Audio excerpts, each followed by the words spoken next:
Hi, I'm Darla with Dare Tell. I have a story here from a woman named Bet. That's her pen name. Like I said before, send your stories to mecalgal@gmail.com. And if you would like to remain anonymous, if you want me to use your name, or if you want a pen name, we will do it your way. Now, I'm going to get started here very shortly, but if you would hit the like button or put something in the comment, then and then there's another button, subscribe button, and I don't know, share button. I don't know, but anyway, if you would do something like that, then it attracts an algorithm with YouTube, and it gets sent to other people, and then that means more people hear the stories, more people choose to write in with their stories, and then I get to share more stories with you. So, with that being said, I'm going to begin, and it says, "Hi, Darla. I am overjoyed to have come across your channel." I'm overjoyed as well, Bet, I'm sorry. I have a hunch it will be a success since you welcome anonymity. And I do. And her name's not Met either. or And obviously not Bet, but we're going to go by Bet. I'm in my platinum years now, but my account takes place in the early 50s when I was 7 years old.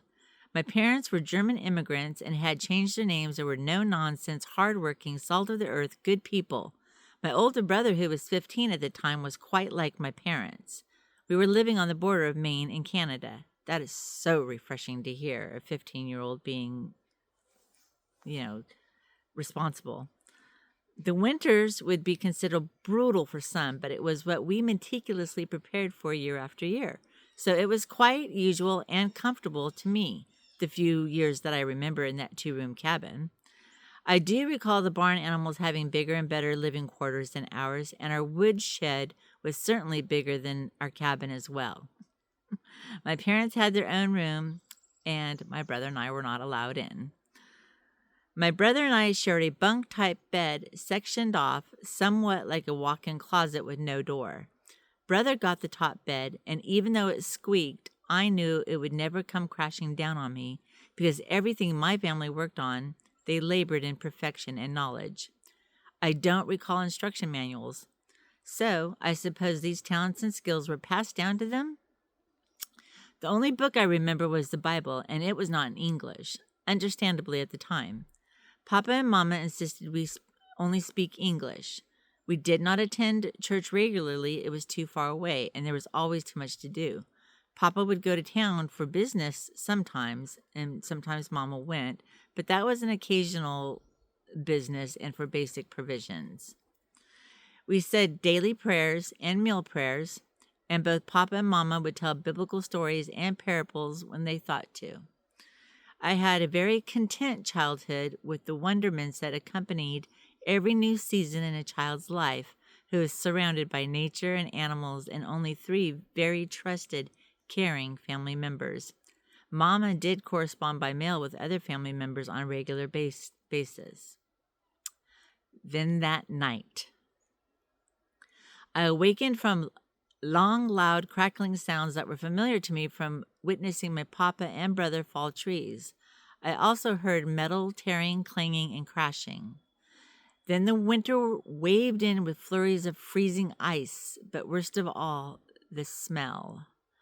The foul scent of feces, sweat, bad breath, rotten meat, skunk, all combined. It was a nasty cold assassination to my senses. It all happened so fast I didn't know how to be afraid until I actually saw it. I wet myself. I wet my bed. The beast was huge. Was it a man? Was it a bear? Both? He was as tall as the cabin. I'm purposely trying to identify this animal. His legs and arms were very long and muscular. He was covered in hair with no clothes, and I instantly knew he was a male beast of some kind. He turned toward Mama's stove, and I saw that he had a long crack in his behind, and it was matted with thick debris. Next, I saw my brother's legs over the side of the bunk. However, before he could jump down, the beast had swiftly turned and got a hold of my brother, flinging him against my parents' bedroom door. He hit the floor, and he moaned, and I screamed. The beast bent down and put his face to my face. His big eyes powerfully glowed yellow. He had one long, ugly, rotten tooth, bad breath. He backed away. I was still trying to purposely identify him in all my fear.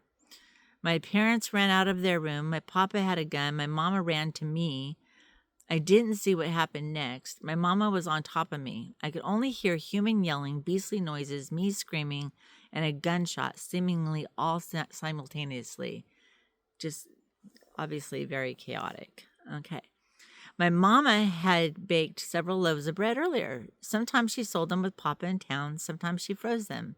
My mama was still on top of me, but I could see the beast grabbing all the loaves. It had enormous long fingernails, and he stabbed a couple loaves with them in order to carry them off with the rest. I was coming to the realization this just wasn't a typical animal. Everything that had happened so swiftly, the beast left with most of the bread. It was eerily silent for what seemed like a whole minute. Only loud wind and icy snow hitting my face made me cry out. Mama is bleeding on me. Papa and brother ran over to me. We buried Mama that morning. Brother fixed the door stronger than ever. Papa got run over by a drunk driver the following week. My brother and I moved to upstate New York with my father's brother and family. They were all wonderful to us. Brother attended an Ivy League university from an unknown private sponsor and became a successful attorney.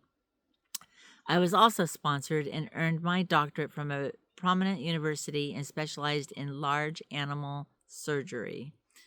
My brother acknowledged once to our immediate family the beast was not human, but refused to ever discuss the event.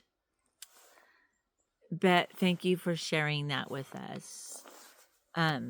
Bet also shared some other stuff with me, but it was just to kind of fill in some of the blanks and the holes. And I understand, it's not something that she could come out with, especially during the 50s, 60s, 70s. She couldn't come out with a story. She told a couple of college mates, and even then it was kind of met with weird stuff. But it always stuck with her, and good for you, Bet, to go into veterinary school and, to work on large animals and stuff. And, just it's something. I hope this is healing for you. I do. I just appreciate you sharing. And anybody else who would like to share, it's me, calgal@gmail.com. So send in your stories. If you want to remain anonymous, you can do so. Okay? I look forward to receiving stories and sharing more tomorrow or the next day or whenever you guys get on the ball.